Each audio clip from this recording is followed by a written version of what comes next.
What's up guys, welcome back to a new video on How to Talks channel. In today's video, I'm going to be teaching you how to use Canva in 10 minutes. Canva is a free publishing software where you can make a bunch of different things such as banners, flyers, YouTube icons, thumbnails and much more.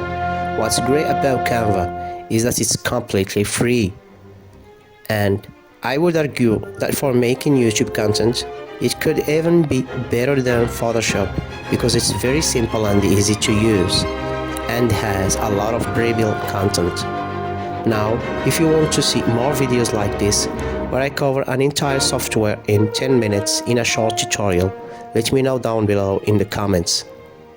From now on, I'm going to be uploading 1 to 2 videos per week, so be sure to stay tuned for more in the future.